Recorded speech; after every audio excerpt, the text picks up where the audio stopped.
오늘 우리가 보실 하나님 말씀 예레미야 16장 1절로 9절의 말씀입니다. 여호와의 말씀이 또 내게 임하여 이르시되 너는 이 땅에서 아내를 맞이하지 말며 자녀를 두지 말지니라.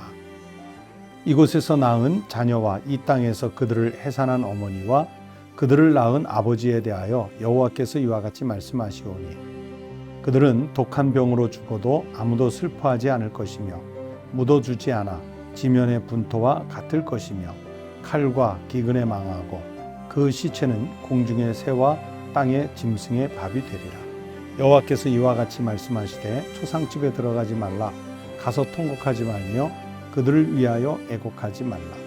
내가 이 백성에게서 나의 평강을 빼앗으며 인자와 사랑을 제함이라. 여호와의 말씀이니라.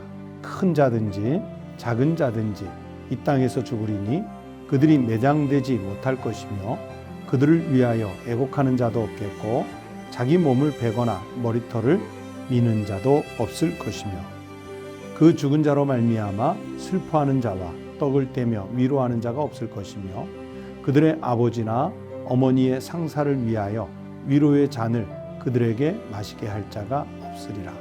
너는 잔치집에 들어가서 그들과 함께 앉아 먹거나 마시지 말라. 만군의 여호와 이스라엘의 하나님께서 이와 같이 말씀하시니라. 보라, 기뻐하는 소리와 즐거워하는 소리와 신랑의 소리와 신부의 소리를 내가 내 목전 내 시대에 이곳에서 끊어지게 하리라. 오늘 우리에게 주신 하나님의 말씀입니다. 성도 여러분, 새벽 묵상에 함께 동참해 주셔서 감사합니다. 주의 이름으로 환영하고 말씀의 복이 함께 하시기를 축복합니다.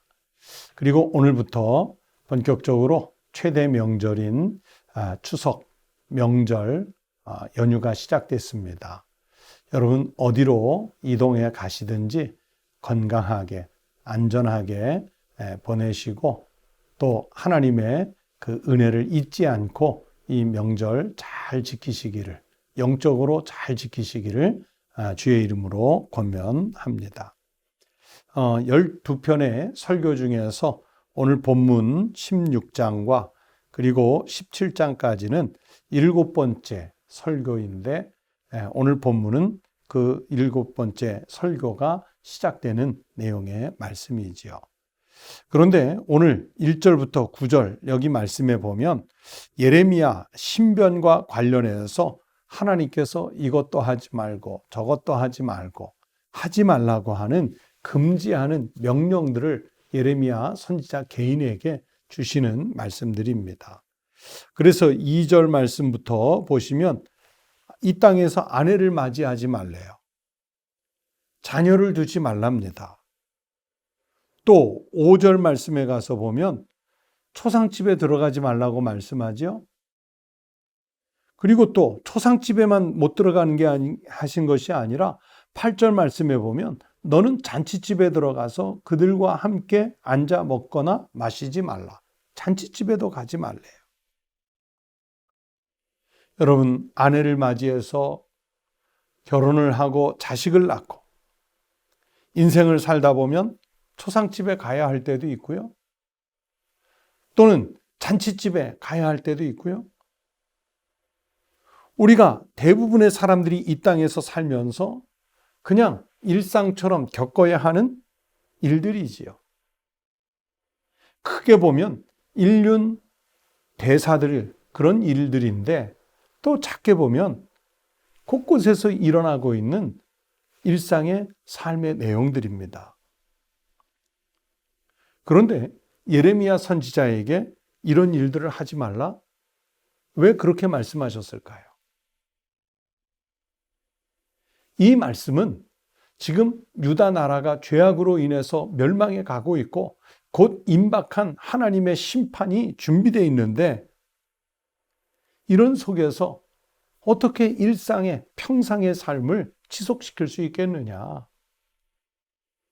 그런 말씀을 주시는 거예요. 예레미야 선지자처럼 정말 많은 백성들의 그 원성을 받아가면서 하나님의 일을 감당하고자 하면 일상의 삶 자체가 이루어질 수가 없어요. 다시 말하면 보통 사람들이 생각하는 일상의 삶과 격리되는 삶을 살아갈 수밖에 없게 되겠지요. 왜 격리될까요? 말씀드린 대로 유다 사회 전체가 결국 몰락할 것이라는 것이지요. 4절 말씀에 보면 그들은 독한 병으로 죽어도 아무도 슬퍼하지 않을 것이며 묻어주지 않아 지면의 분토와 같을 것이며 칼과 기근에 망하고 그 시체는 공중의 새와 땅의 짐승의 밥이 되리라. 아주 처절하게 이 유다가 멸망당할 것이라는 것을 말씀해 주고 있습니다. 7절에도 그 죽은 자로 말미암아 슬퍼하는 자와 떡을 떼며 위로하는 자가 없을 것이며 그들의 아버지나 어머니의 상사를 위하여 위로의 잔을 그들에게 마시게 할 자가 없으리라. 가족들이 죽어나가도요, 슬퍼할 사람도 없어요. 가족들이 그렇게 죽어나가도요, 그들 서로가 위로의 잔을 나눌 수 있는 그런 형편이 못 되는 거예요. 사회 분위기가 얼마나 피폐해질지를 알 수 있는 대목의 말씀이지요. 9절 말씀에도 보면 기뻐하는 소리, 즐거워하는 소리, 신랑과 신부의 소리, 네 시대에, 즉 예레미야의 시대에 이곳에서 다 끊어지게 한다. 그러니까 즐거움이 없는 거예요. 잔치가 없는 거예요. 애경사, 경조사가 없는 시대가 되는 거예요. 유다 사회 전체가 그렇게 결국에 몰락할 것인데 이런 상황에서 아내를 맞이하고 자식을 두고 초상집에 다니고 잔치집에 다니는 게 과연 무슨 의미가 있겠느냐. 예레미야 선지자야, 그러므로 이런 일들을 접어라 하고 하나님께서 말씀해 주시는 거예요. 오늘 이 말씀을 읽으면서 우리가 뭐 그런 재앙, 재난의 시대를 사는 것은 아니지만 그래도 나름 신실한 신앙의 삶을 살려고 하면 우리에게도 이런 아픈 일을 겪을 수가 있겠다. 그런 영적 자각, 깨우침이 오게 됩니다. 여러분, 오늘 신실한 신앙의 삶을 살면 여러분에게도 이런 위기가 닥칠 수 있어요. 그러므로 신실한 그리스도인은 살다 보면 격리될 각오를 해야 됩니다. 여러분, 우리는 너무 평안한 시대 속에서, 환경 속에서 예수를 믿고 교회에 와서 마음껏 예배 드리고 기도도 마음껏 하고 또 적절한 연령이 되면 세례도 마음껏 받습니다. 그러나 그렇게 신앙의 자유를 마음껏 누릴 수 있는 나라가 많지 않아요. 언젠가 오래전에 텔레비전에서, 기독교 텔레비전에서 태국 청년이 얼굴을 스프레이 처리한 상태에서 간증하는 것을 들은 적이 있습니다. 그 태국 청년이 세례를 받고 나서 하나님 앞에 신앙 고백을 하는 거예요. 여러분, 우리가 잘 알죠? 태국은 철저한 불교 나라입니다. 헌법의 명목상 종교의 자유가 보장되어 있다고 하지만 그들은요, 우리가 적절한 연령이 됐을 때 군대에 의무적으로 가야 하는 것처럼 그들은 2년간 승려로서 생활을 해야 합니다. 철저한 불교 국가죠. 그런 나라의 이 태국 청년이 성부와 성자와 성령의 이름으로 세례를 받는 거예요. 우리처럼 너무 쉽게 신앙 고백하고 받는 그런 세례가 아니라 목숨을 걸고 받아야 하는 세례입니다. 그 간증 속에서 이 청년이 이런 말을 한 것이 가슴속에 남아 있어요. 내가 예수 그리스도를 영접하고 세례를 받음으로 인해서 나는 잃게 되는 것이 너무 많습니다. 내가 그리스도인이 되면 가정을 포기해야 됩니다. 태국 사회에서 내가 일용할 양식을 얻기 위해 다녀야 하는 직장을 포기해야 합니다. 그리고 평생 나와 함께 갈 것 같았던 친구들을 포기해야 됩니다. 어쩌면 나는 그리스도인이 된다는 것 때문에 태국인으로서 조국까지도 버려야 하는지도 모르겠습니다. 그러나 나는 이 모든 것을 버리더라도 하나님 아버지의 나라에서 영원한 생명을 얻을 줄로 믿기 때문에 이런 것을 버리고 세례를 받았습니다. 오래전이지만 제가 그 간증을 들으면서 눈물이 났어요. 꼭 이 태국 청년만 그렇겠습니까? 공산주의 치하에서 또는 이슬람이 국교로 퍼져 있는 중동 지역에서 그 한 명의 세례교인, 그리스도인은 목숨을 걸고 사회와 국가로부터 격리될 것을 각오하고 세례를 받는 거예요. 우리는요, 외로우면 죽는 줄 알아요. 그래서 어떻게 하든지 카카오톡이 됐든 페이스북이 됐든 인스타그램이 됐든 온라인으로 또 이 코로나 와중에 사람들 대면 접촉을 좀 줄이라고 그래도 어떤 방법을 써서든지 대면에서 관계를 유지하려고 하죠. 왜 그렇습니까? 격리되면 죽는 줄 알기 때문에 그래요. 여러분, 학교에서 학생들이 약한 아이들 괴롭히는 그 잔인한 방법이 무엇입니까? 왕따시키는 거잖아요. 소위 따돌려 놓는 거예요. SNS상에서 강제 퇴출시키는 것을 요즘 청소년들, 어린이들, 청년들이 두려워해요. 외로우면 죽는 줄 알기 때문에 그렇습니다. 그래서 어떤 분이 왕따 당해도 용기 잃지 말아요. 왜냐하면 왕은 어울려 놀지 않고 따로 논대요. 왕은 따로 논다. 그래서 왕따래요. 한편으로는 맞는 말 같고 위로가 되는데 사람들은 그만큼 따돌림을 두려워한다는 것을 깨닫게 해주는 얘기죠. 오늘 예레미야 선지자가 하나님의 일을 제대로 하려다가 아내도 못 두게 하고 자녀도 못 두게 하고 초상집이나 잔치집도 못 들어가게 하잖아요. 누가? 하나님이. 여러분, 하지만 영원한 하나님 나라의 생명을 얻을 것을 생각하면서 신실한 신앙생활하다가 격리되는 것을 두려워하지 마십시오. 용기 내십시오. 세상에서 격리되는 것을 여러분 각오한다면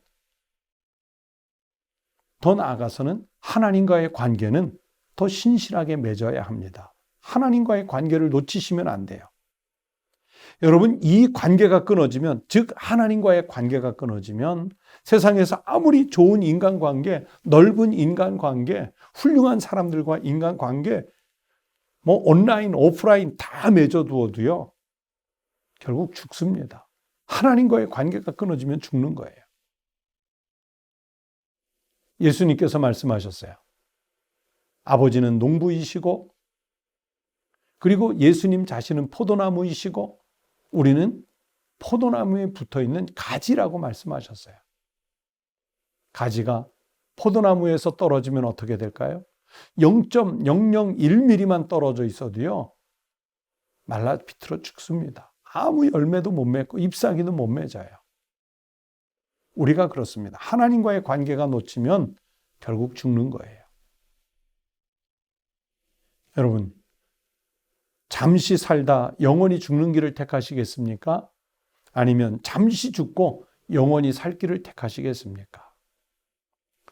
우리 사랑하는 성도들이 하나님 말씀을 믿고 잠시 죽고 영원히 살 길을 택하는 믿음의 성도들이 꼭 되시기를 바랍니다. 이제 추석 명절 아무리 못 만나게 해도 가까운 가족들, 친척들 만날 수 있는 기회가 될 것 아니겠습니까? 영원히 죽어가는 이들에게 예수 그리스도의 생명의 복음을 알려주어서 한 영혼이라도 살려내는 이번 명절이 되시기를, 그리고 그 가정과 가문이 되시기를 주의 이름으로 축원합니다. 기도하겠습니다. 하나님 아버지, 감사합니다. 우리는 예수 그리스도를 믿는 믿음 때문에 세상에서 잠시 따돌림을 당하고 박해를 겪을지라도 그것 때문에 두려워하거나 속상해하지 않게 해 주시옵소서. 잠시 살다 영원히 죽는 길은 버리게 하시고 잠시 죽고 하나님 아버지의 나라에서 영원히 살 길을 택하는 신앙의 담력을 얻게 하여 주시옵소서. 세상의 오락과 즐거움과 쾌락들 하나님 앞에서 부끄러운 것이라면 버릴 수 있는 용기를 갖게 해주시고 하나님 영광을 위해서 살다가 박해나 고통이나 환난을 겪을지라도 아버지의 나라에서 받을 면류관을 생각하며 이겨낼 수 있는 신앙의 용기를 저희들에게 허락하여 주시옵소서. 하나님 아버지, 오늘부터 이제 추석절 공휴일이 시작됐습니다. 우리 모든 성도들, 우리 모든 국민들 어느 곳에 있든지 안전하게 지켜주시고 건강하게 지켜주시고 혹여라도 이동하는 분들이 있으면 하나님의 손길로 보호받아 오가게 해 주시옵소서. 우리 주님 예수님의 이름으로 기도드리옵나이다. 아멘.